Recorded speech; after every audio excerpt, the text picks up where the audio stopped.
Alright, I'm gonna do my presentation in English, sorry, because I don't want to mess up. If I try to speak Spanish, I would make mistakes. You guys would be doing stuff. So, my name is Hector Sanchez, and I'm a producer at NetherRealm Studios. We're based in Chicago, Illinois, and we're most famous for Mortal Kombat. We've been making Mortal Kombat games for quite a long time. And after last year's Mortal Kombat, we wanted to make a game that was very different, that wasn't necessarily just Mortal Kombat. So we wanted to make a fighting game, and we decided to use the DC characters and kind of give our own kind of spin on what the DC universe is about. So this is Injustice, and you can see the presentation of the game is very cinematic. We have this kind of like really big cinematic intros. It's very kind of like a blockbuster, like summer action film feel that we have in there. You can see the characters are very much kind of what you would expect to see. Superman kind of glides back and forth while Nightwing kind of stalks him and comes in. All of the characters have their own individual animations and their own moves. Superman has his heat vision. Nightwing uses his kind of sticks to do his kind of like melee moves. He can actually switch in and out of his stand and change his sticks into a bow. So his character is a little bit more versatile than Superman's character as well. All of the moves that the characters have are reminiscent of the comics. We didn't want to make the characters do things that comic book fans wouldn't expect the characters to do. So all of the attacks, all of the special moves, things of that sort, are things that exist in the comic books themselves. So people seem to be really into it. Another thing that you'll notice about the game too is kind of the detail in the environment. You can see that there's a lot of stuff going on in the background. That was something that we really wanted to push with Injustice was the backgrounds. The backgrounds are actually almost like an additional character in the game because you can do a lot of different things. You can see we're in the corner. We're going to be in the corner, and there's kind of a car out there. And every character is a different type. Batman is a power character. Nightwing is kind of like a gadget quick character. So Nightwing is actually going to use the car to kind of launch himself and jump off to the other side of the screen.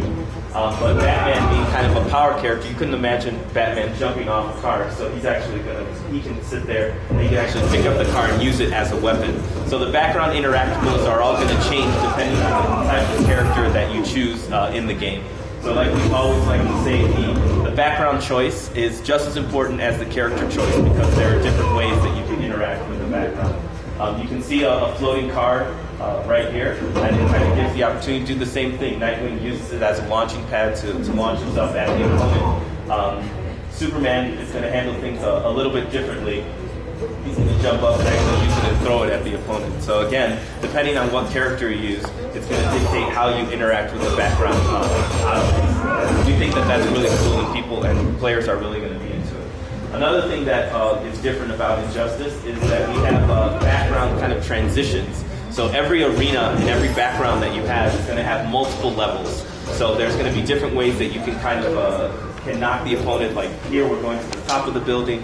Some of the other arenas we'll show you a little bit later. You can do a lot of different things in that. And each level of the arena is going to have the opportunity to do different types of background interactables and different objects that'll be available to the player as well.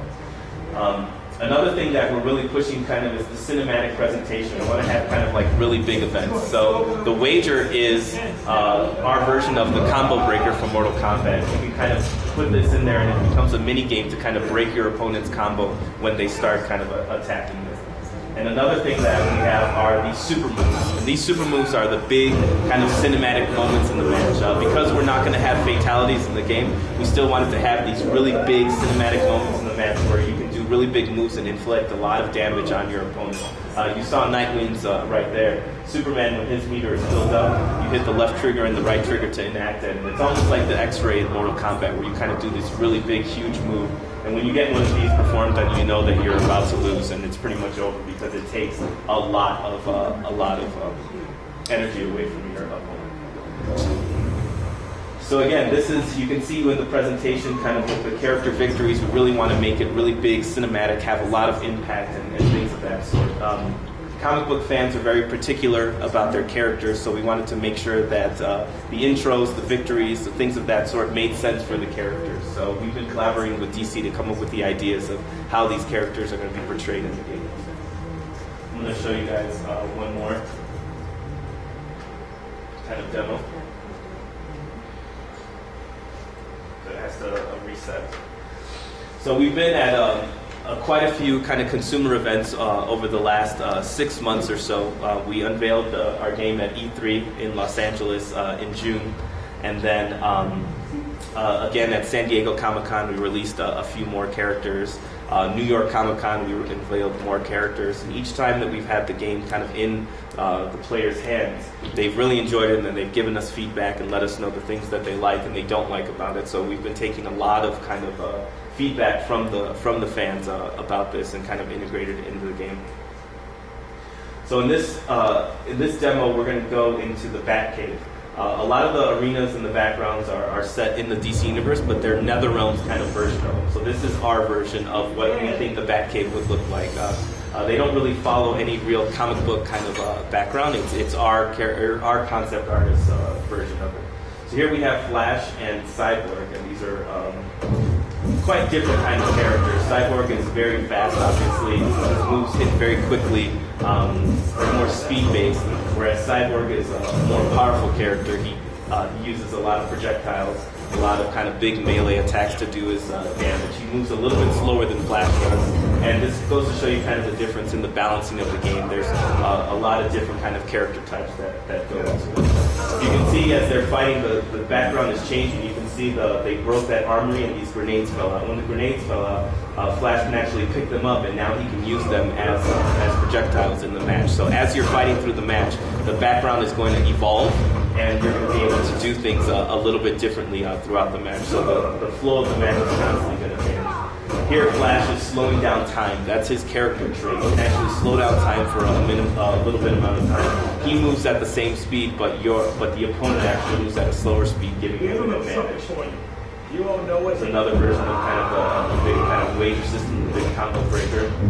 So you can see kind of the background damage that's going in there. You can see as the match is going on, it's really epic in scale and really big. There's a lot of stuff that's going on. Again, going back to the whole how every stage is different, you can see we're kind of in the corner here, and the Batmobile is in the back corner, and it's connected to the computer. And Flash can actually get in a position, hit the button, and use the missiles that are on the Batmobile as a projectile. So it really works out for Flash because he's a character that doesn't have a projectile, but if he kind of controls that area, he can use the Batmobile to kind of shoot missiles out that. Cyborg knows what he's doing, so he kind of jumps over it and he knocks Flash into the computer. And now we're going to transition into the lower level of the Batcave. So again, going back to what I talked about earlier, where every arena is going to have multiple levels and multiple ways that you can interact with different things that are in there. You can see kind of here, there's this power generator up there. You can see that it's flashing around. Whenever a character can interact with the background element, there's going to be a prompt in the upper left and upper right corner. You see Cyborg after it actually lifted it up and threw it at Flash. And now the wires are exposed, so you can actually knock your opponent into it. So again, it goes into the whole arena evolving throughout the match, and there's a lot of danger zones that are in there. Here's another example of another background interaction. Well, he knocked them into this kind of barrel thing, and now Cyborg can actually use the barrels and launch them at the opponent. So there's a lot of really crazy stuff going on that happens throughout the match. You really have to know what arena you're playing in and what kind of obstacles are in your way so that you can kind of keep yourself out of that position and not get taken advantage of. Another cool thing that we have is that we have the opportunity to kind of go back to the upper level. So every stage is going to allow you to kind of transition and kind of go back around. So you're never going to just go into one part of the arena, get knocked out, and you won't see it again. We give you the opportunity to go back to kind of the upper level. So if your character has an advantage in a specific level of the arena, you can actually have the opportunity to knock your opponent and send them back. So you can see we're back up at the top of the Batcave right now. You can see the background really destroyed. There's all kinds of everything's broken. Things are still falling. It really makes you feel like you're in a really big fight. And then here are a couple more super moves that we have in the match. So this is Cyborg. He uses proton cannon, which is his really really big, super special move. And then Flash as well. We wanted to make sure that his super move was really epic in scale and used his obviously powers of speed to do something really big.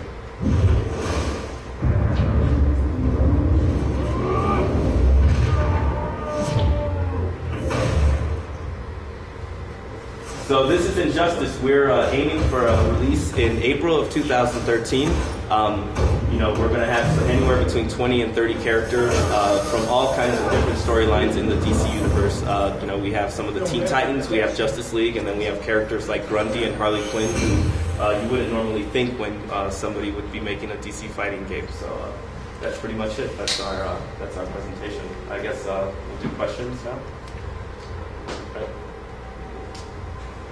I have a question. On Mortal Kombat, there were a lot of broken attacks for many characters. For example, Scorpion could do an infinite combo when the game released. And I want to know, what are you doing to prevent this thing from happening in Injustice? How are you going to balance this game? Well, we're going to balance this game just like we've balanced all of the other games. We have a really good testing team that tries to find as many things as possible, but you can't always catch everything at once, right? Having 50 people playing your game for a couple months is different than having 2 million people playing your game when it comes out. So there's going to be people that are going to find things that we might not have caught. We are going to kind of implement the tweak variable system that we did with Mortal Kombat, which allows us to kind of change attributes for some of the moves once the game is released. So if we find that a certain move is overpowered or it can be taken advantage of, we can kind of address that on the fly as well. And obviously at that point we're just going to kind of address it and keep it up as possible, as much as possible. Thank you. As far as the violence aspect goes, how are you handling this one? On previous Mortal Kombat, we got the X-ray and all that, and there's usually a lot of controversy when it comes to violence. How are you going to handle it with this and with characters that are not known for their particular violence? So, we're staying away from the violence aspect of it, obviously, out of respect for the characters. You wouldn't really have Superman ripping Wonder Woman's head off or any of those kind of things. So, out of respect for the license, we're not going to be doing that stuff. But you can see that the game is hard-hitting. We still have blood kind of in the game. We just have to use it in small, sparing kind of doses. It just can't be over the top. It actually has to make sense in the context of when we use it as well. But not having violence in the game is good. Maybe people will more concentrate on the gameplay and the things that you can actually do in the game and not focus so much on one aspect of the game that people normally do when you have a big, ultra kind of violent game that exists before. Can it be said that aspect is something that differentiates this game from other NetherRealm studio games? Yeah, definitely. Mortal Kombat vs. DC Universe was a teen-rated game as well. One of the things that we dealt with there was that because Mortal Kombat was in the title, there was an expectation of violence. There was, people expected it to be this really violent thing, but you weren't able to kill the Flash. You weren't able to do those kind of things. So a couple of traditionalists, they didn't really think that. I think having Injustice be its own kind of identity, be its own franchise, allows us to do things a little bit differently. And that expectation, even though it does have the NetherRealm name on it, we really want to kind of push the gameplay and the art style and those kind of things and kind of shift away from just violence for the sake of violence. Which was the biggest challenge making the game? I'm sorry? The biggest challenge? The biggest challenge making the game? I think the backgrounds have been the biggest challenge because we have so many ideas of how you can do things and just being able to kind of fit those ideas in the game without breaking the balance of the game. The backgrounds are they're a really big component of the game, but when it comes down to fighting games, you really want it to be character versus character, right? So kind of balance the how powerful should the background interactions be with how powerful should the characters be, I think is the biggest challenge that we're having. And living up to the expectations is always the biggest challenge. Mortal Kombat was very well received, both critically and commercially as well. So knowing that, we have to hit that bar is pressure, but it's good pressure. It makes everybody work that much harder and try to get their stuff. We had Ed Boon telling us at E3 that since this is going to be a DC character game, you are expecting a lot of casual gamers. So I would like to know how has come to you to in balancing the game to make a game approachable for non-hardcore games, because you are making a lot of hardcore games, but in aspects in the natural gameplay, the one you get just coming outside the box, and the one you are going to expecting in the online, how to make I don't know, like in the matchmaking, trying not to get advanced players versus casual gamers, so they are not. That's always an issue in any kind of game, right? Like if I get online and I play Call of Duty, there's a 12-year-old kid that's shooting me in the head every single time, right? Like, there's really nothing that you can do about it. At the end of the day, the game is about competition, and one person is going to be better than the other person. That's just the natural way that it goes. But as far as making the game more accessible to casual people, we've actually changed the button layout in Justice from Mortal Kombat to kind of make things a little bit easier, but still kind of maintaining some of the higher level and tournament level depth that Mortal Kombat had in the way. So we've gone away from the 4-button attack system. Now it's only 3 buttons, and the 3 attack buttons are light, medium, and hard attack. Versus in Mortal Kombat, it was kind of front punch, rear punch, front kick, and rear kick. Now it's just light, medium, hard kind of attacks as well. The background interactables, I don't know if we could get any more accessible than having a button show up on the screen when you're in range of doing it and it flashing really big, right? So that's something that casual fans will say, oh, I can use the Batmobile's missiles if I hit the left bumper. Those kind of things as well.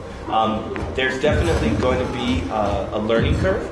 But we feel that it's going to be a little bit easier for more casual fans to pick up as well. Another thing that we got rid of is the block button. Mortal Kombat had a dedicated block button all the time, so you actually had to keep kind of mental note of 5 separate buttons while you were playing. You had the 4 attack buttons and a block button. Now you just hold back to block, so the opposite direction of the character, you hold back to block, like some of the more Eastern fighting games as well. So reducing the number of buttons that you have to kind of keep a mental track of, we think will aid in getting more casual fans into the game as well. And we're going to have an enhanced kind of tutorial practice mode as well that's going to show kind of the different kind of concepts as well. So we are trying to pay attention to the casual fan and kind of ease them into the game. But as far as going online, like just I guess get better at the game. Excuse me. It is known that there's something that is going to be released, published, and that functions like a prequel to a game. I want to know if that comic is going to be released here in Mexico. You know what? That's a good question. I don't know. I don't have the answer for that. The DC Comics is kind of their own silo in the Warner Brothers, kingdom. So we don't really have control over, where things are released or things of that sort. I wish I had an answer for you, but I will definitely find out, when we get back, and hopefully somebody you can call Rocio or Luis or something, and somebody will kind of get you an answer for that, because it should be like we've seen a couple of them and they're awesome, and it's cool to see a different storyline that kind of we created at our studio now being brought into the comics universe, and they're like actually building a line. Like it's awesome. Like we never would have imagined something like that. So it's really cool. One of the things that people really like about the most recent game was the huge assortment of modes. Can we expect the same wealth of content? Yeah, definitely. We noticed that as well. People really seem to gravitate towards the amount of content that we had in the game. So Ed Boone, my boss, he doesn't like to cut. He likes to add every single time. So I would imagine that we would have at least as much as we had in Mortal Kombat, if not more. We have a scenario mode, which is kind of like what the challenge tower was in Mortal Kombat as well. We're going to have, the story mode, which is kind of how story mode was in Mortal Kombat, where it was kind of like this big 9-10 hour kind of mode where you got to see the stories of each one of the characters, and that was really important and something that we wanted to focus on for Injustice as well, because we wanted to make sense of why the characters are fighting each other. You know, it's not just a random fighting game where Superman's fighting Catwoman.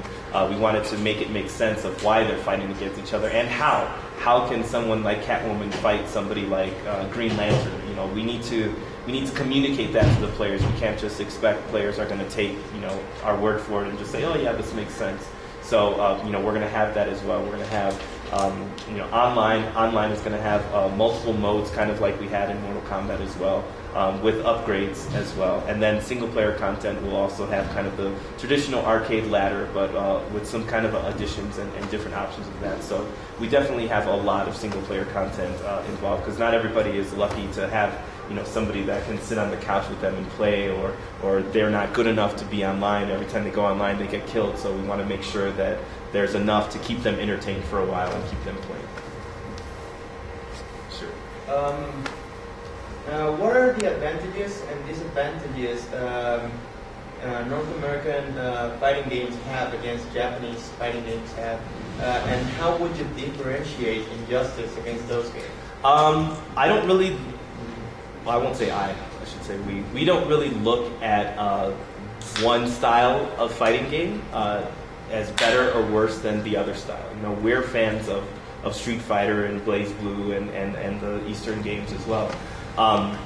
There's really nothing that we could kind of say. There's a little bit different, I just think, in the amount of time that people are willing to kind of invest to get. Like if there is a difference, you know, I would say that, you know, fans of more Eastern games are willing to kind of put in the time, you know, count frames, do the kind of more technical stuff that's in there, where a lot of kind of the Western kind of casual fans just want to be able to hit buttons and have something cool come out and have fun with their friends a little bit. So there's a little bit of mixture of both of them, but we've taken a lot of cues from a lot of those, you know, Eastern fighting games, and we implemented them in Mortal Kombat.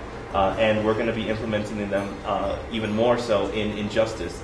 If you go to the start menu, if you go to the pause menu and you bring up your moves list, we actually have frame data attached for every special move that's in the game. So if somebody really wants to get in there, they can dissect those moves and figure out what matchups are and when breakout frames are, when you're at an advantage, when you're at a disadvantage. So these kind of advanced techniques that are more known kind of in the Eastern games, we're incorporating it into Injustice as well. So that's feedback that we've gotten from kind of like the fighting game community of what they wanted to see in Injustice, and that's our way to implement it. Yeah, question. The game, as you said, looks quite cinematic, and the characters, especially Batman, looks a lot like the latest incarnation of the movie Batman. So I don't know if this is a broad strategy of building some sort of cinematic universe with DC Comics. I don't know if this was Warner Brothers' idea or this kind of idea. Well, the character design is coming from our kind of concept artists and our art team. So at the beginning of the game, they definitely had an idea that we wanted to make the NetherRealm version of these characters. Now, the versions that you guys are seeing is just kind of the initial kind of try, the initial kind of whatever you would call it, run of them. Batman, he does look a little bit like the Dark Knight, but I mean, if you put Batman in a black suit in any kind of version, he's going to look like Dark Knight Batman, right? But, these aren't the only costumes that these characters are going to have. If you know Mortal Kombat, you know that we like to have different kind of alternate costumes for each one of the characters as well. If you pre-order the collector's edition, you get access to the new 52 skins of all the characters, which is like the new 52 version of Batman and Superman and those kind of characters as well. So it's not just going to be what you see on the screen here. There's going to be very many different variations of them that are influenced by the comics as well. So I don't think there's an overall strategy of saying, hey, we need to make Man of Steel Superman or we have to make Dark Knight Batman. I think those kind of influences just seep into the mind of our artists because that's what's popular in pop culture right now, and so that's why they're like, I want to make Batman have more armor and have it more look updated and more like techy versus just tights and a mask or things like that. Could you explain the name of the game? Okay. What's it called? Okay. Well, a bit of the story. So I really couldn't. I wouldn't be able to explain it without giving away the story, and I'm not allowed to give away the story that much. But basically what we're trying to push with the Gods Among Us is Injustice is an alternate kind of storyline. It's kind of like Blackest Night or Infinite Crisis or a different kind of storyline that exists in DC. Injustice is its own kind of alternate universe. And the kind of premise of the game is, what kind of world would we live in if these characters, these gods, as you would call them, like Superman and Wonder Woman, weren't good? Without like going anything deeper into it, but what if Superman wasn't a good guy? You know, what if the Joker is the hero and that's the world that we live in?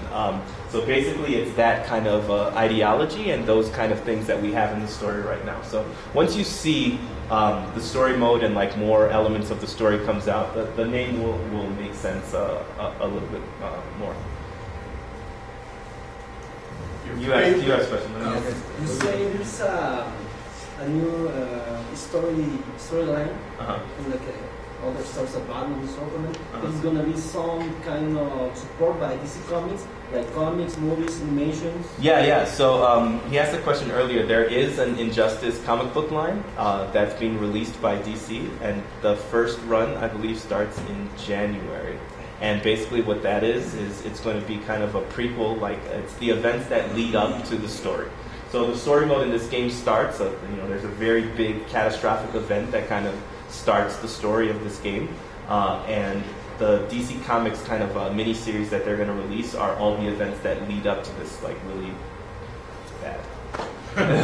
I wish I could give it away because it's cool, but we're saving that for a little bit later on.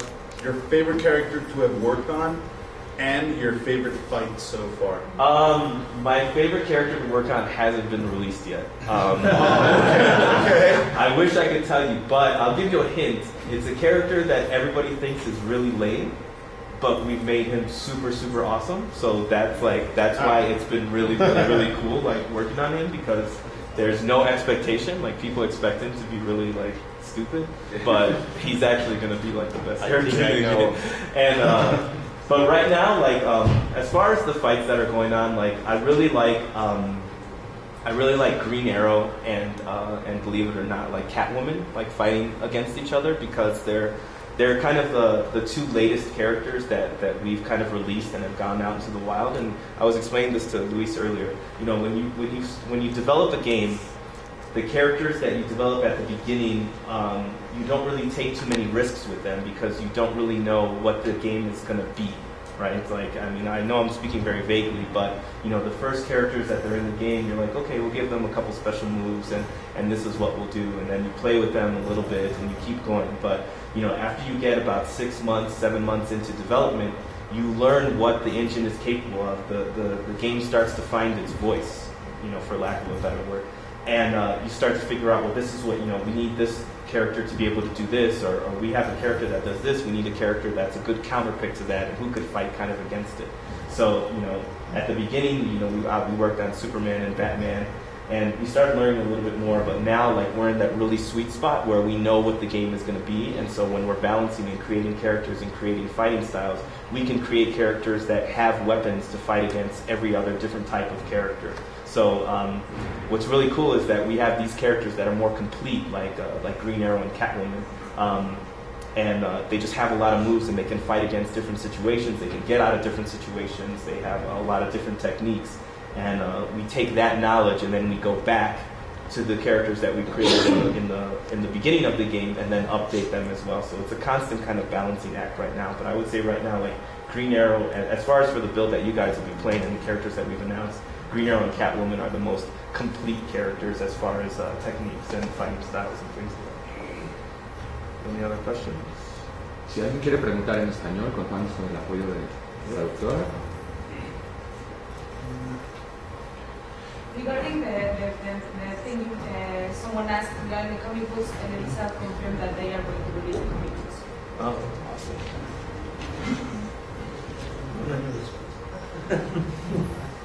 Yeah, is there any idea that you left behind because of the usage of the characters? No, fortunately not. Whoa. Right. fortunately, you know, everything that we wanted to do so far, we've been able to do, which is, you know, thank God. DC's been very, very good to work with. They haven't said no to any idea, no matter how outlet. Like, I mean, we said we want to make Superman bad, and they said okay. So, like, you know, we don't really, you know, like they haven't said no to anything yet. So it's been really, really cool, and you know, just hopefully the only thing that's gonna derail any ideas is gonna be time. You know, if we run out of time, but that's what DLC's for, right? Like we can get to that a little bit later, and if it doesn't make it to the main disc. The last question is there. I'm sorry. No. Is there going to be any major non-spoilers differences between consoles? No, we actually have. We wanted to make sure that there's parity between the two consoles, so it's not going to be like last game where PS3 had Kratos and Xbox didn't have anything. The consoles will have the same content. The only thing that's different is Wii U. Obviously, is going to have different kind of functionality. Yeah, it's going to have Mario. No, no, I'm kidding. Don't write that. Don't. So Wii U will have functionality for the Wii U kind of the pad. I forgot what the name of the thing is, but yeah. Sorry, what? Yeah, the big thing. I forgot what the name of it is. The giant controller. There'll be some added functionality for that controller as well. But aside from that, yeah, it's going to be the same if you buy an Xbox or PS3. How has it been developing for the Wii U? Because we didn't see Mortal Kombat come out on the Wii, so is this a start of a strong relationship between you guys and Nintendo? Well, we released Mortal Kombat Armageddon on the Wii, right? But we didn't release the last Mortal Kombat on there. I don't really know why. I think just, you know, mature rated games, you know, the Wii is a more casual kind of system, so I don't think it made sense. And we shifted our attention to the PlayStation Vita for Mortal Kombat. We wanted to make the Vita version of that, and that was a really cool thing, so that was kind of what we chose. As far as the Wii U, definitely, you know, we approached Nintendo and we wanted to be part of it. You know, we have a lot of confidence in the system, and it was cool. It's powerful enough, and we didn't have to change, you know, things in the game to make it run or anything like that. So it's cool, and it's a different market, right? You know, if somebody gets a Wii U, we think with the casual, you know, like the team-based market, that's a good market for us to kind of gravitate towards. But it's been really cool. That thing is awesome. It's pretty cool. You can take it and like walk around and still play the game. Like it's pretty cool. Any questions? Which fighting games are your favorite of Mortal Kombat is my favorite. Besides Mortal Kombat, dude. I'm a huge Street Fighter fan. Like, I've always been a huge Street Fighter fan, like, my whole life. My dream is to hopefully one day make a Street Fighter Mortal Kombat game. But we play everything. You know, we played Marvel vs. Capcom a lot in the studio. We played Blaze Blue a lot in the studio. We played Guilty, some of the older Guilty Gear games.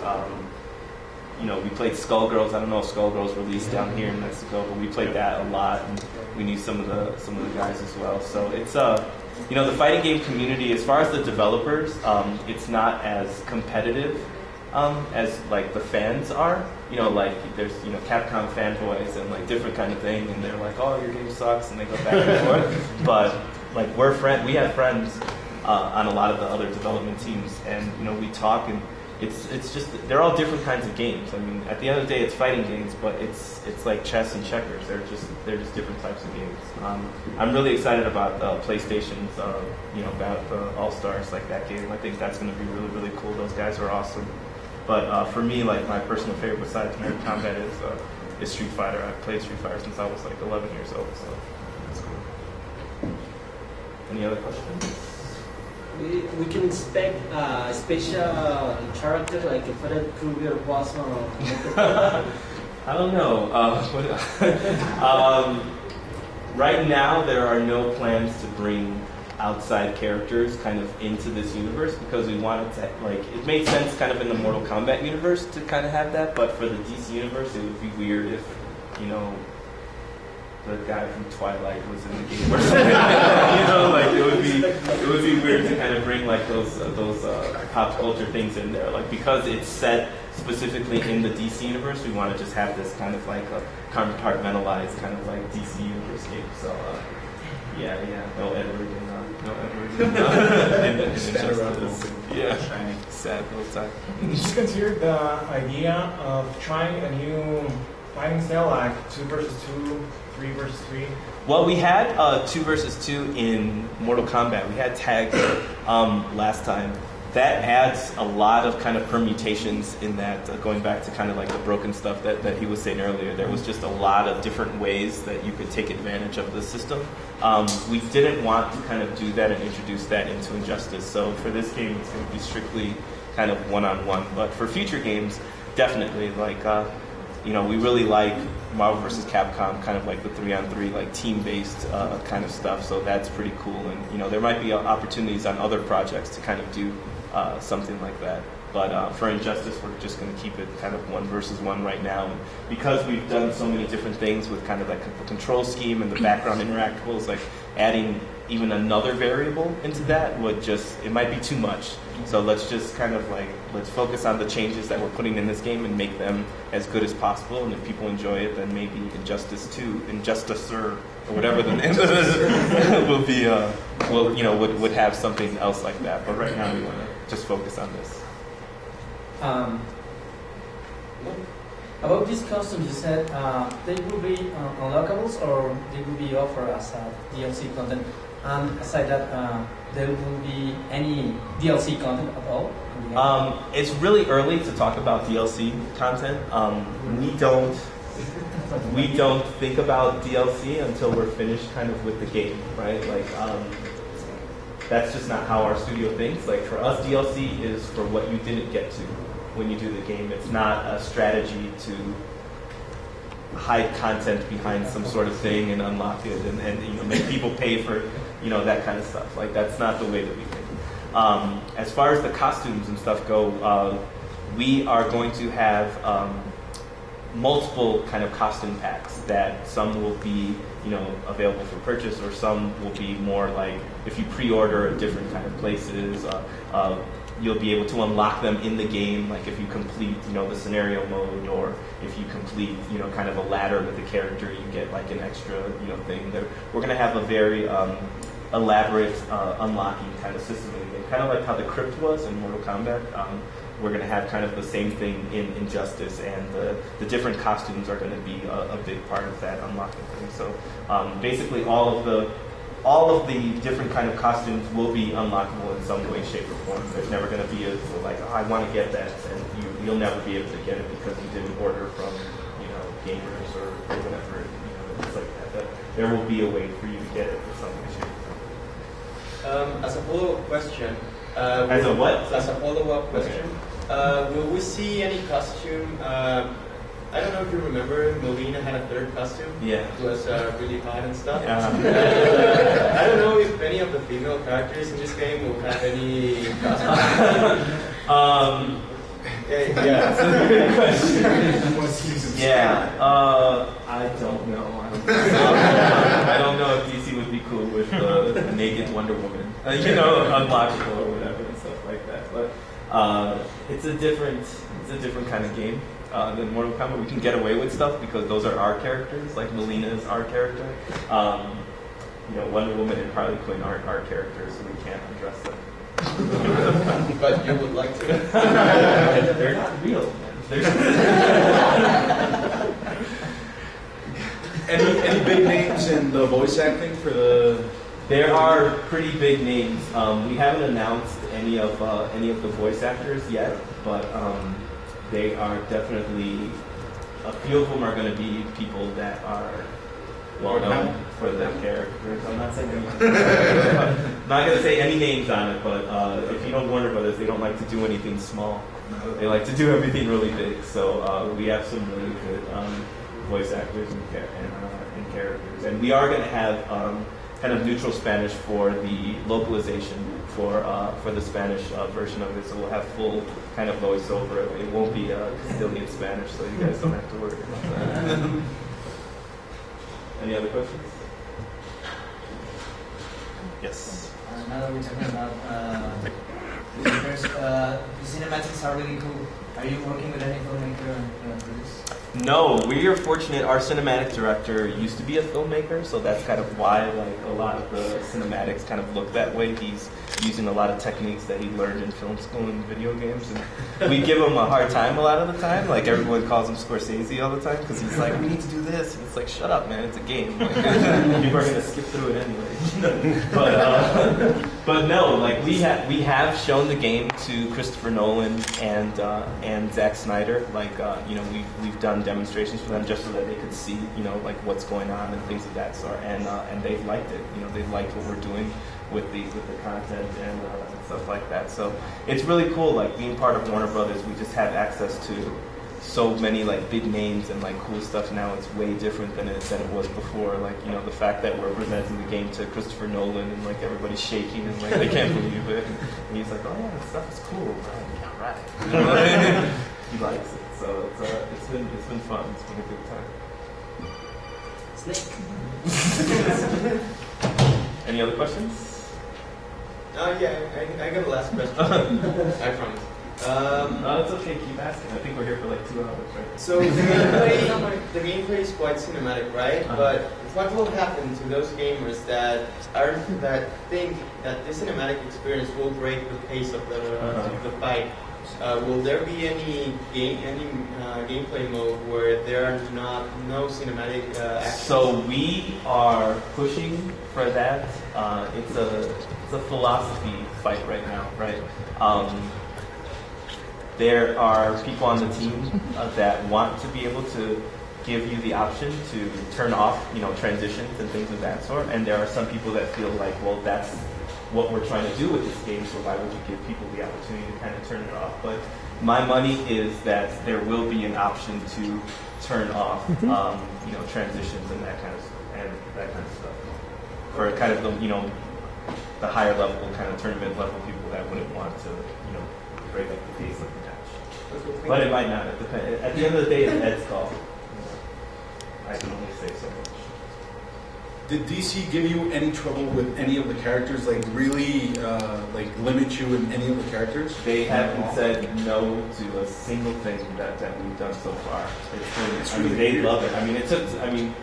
It got to the point where they want to steal the Superman kind of costume that we made, like one of his alternate costumes I had. Like they want to use that for like some other stuff like that. Like it's at that point. And we're actually starting to get nervous that they're going to try to steal some of our concept artists because like, this guy's awesome. We're like, yeah, this works for us.